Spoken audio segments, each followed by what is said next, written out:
Nós estamos vivendo um momento dentro do movimento espírita de uma aproximação muito grande dos textos religiosos e uma tentativa de sacralização excessiva desse material.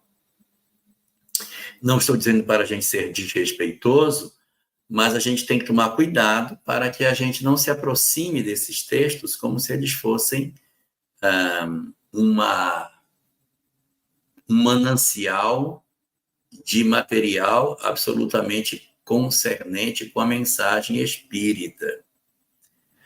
Você vai ver que, por exemplo, Emmanuel, quando trabalha os versículos que aparecem na série Fonte Viva, ele não pega todos.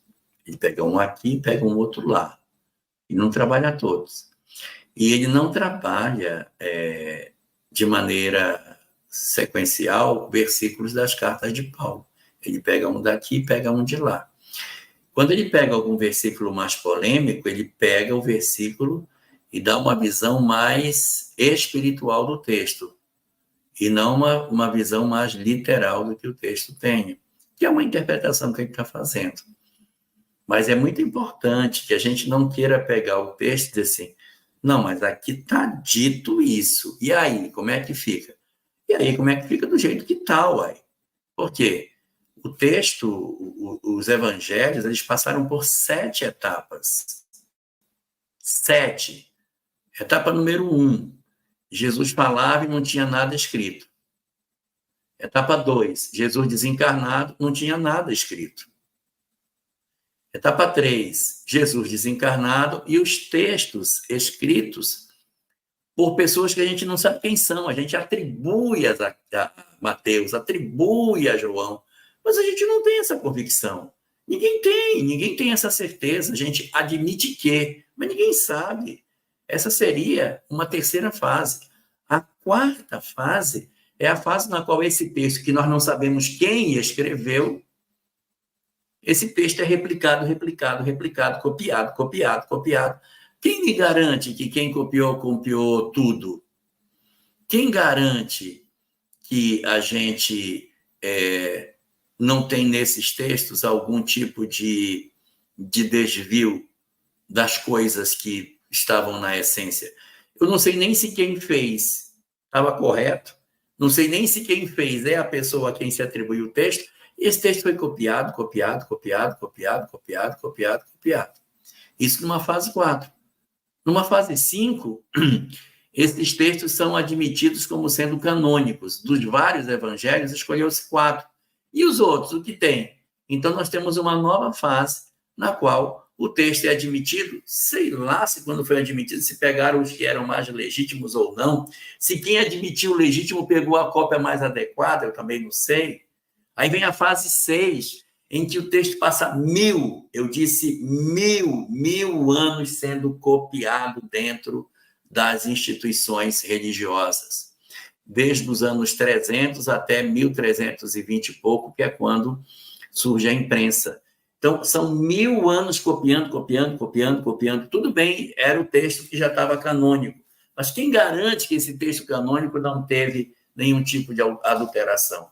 Depois vem a parte 7, na qual esse texto é impresso na prensa de Gutenberg e acaba acontecendo que ele, então, se padroniza.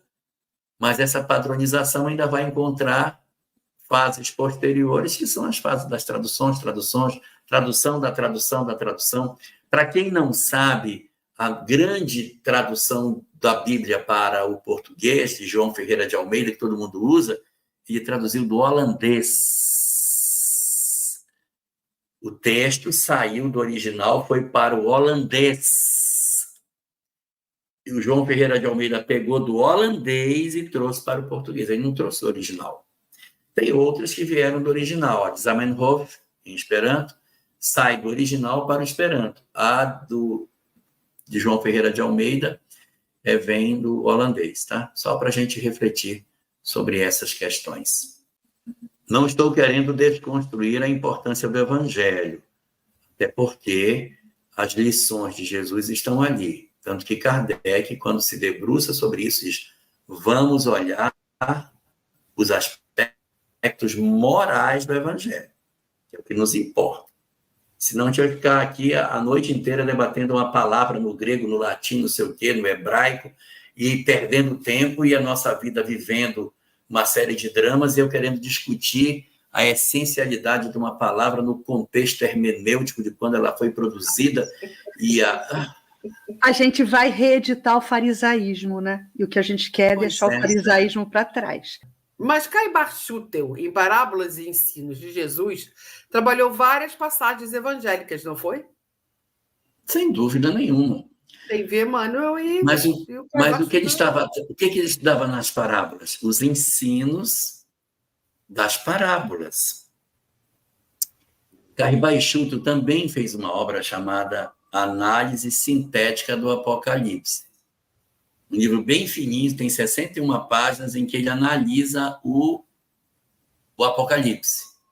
Agora, vai ver lá se ele analisa versículo a versículo. Não faz isso. Uhum. Ele diz assim, neste capítulo, esse símbolo significa isso aqui significa tal coisa.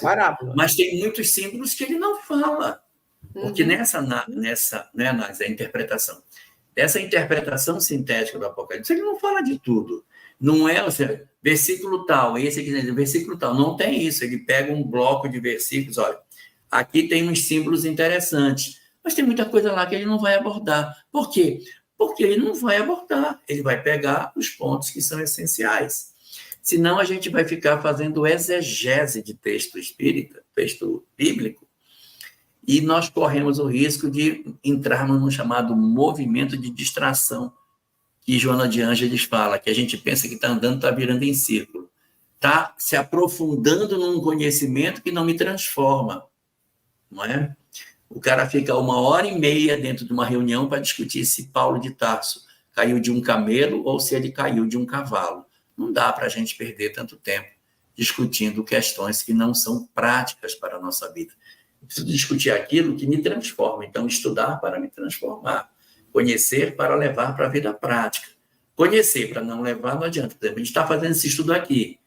Para quê? Só para saber? Não, para que nós aprendamos a não ter uma visão apaixonada, mas também não fazermos o oposto, que é ridicularizar a fé. Encontrar a sabedoria. Esse é o sentido. Desatrelar as nossas almas do fundamentalismo e nos apaixonarmos pela sabedoria.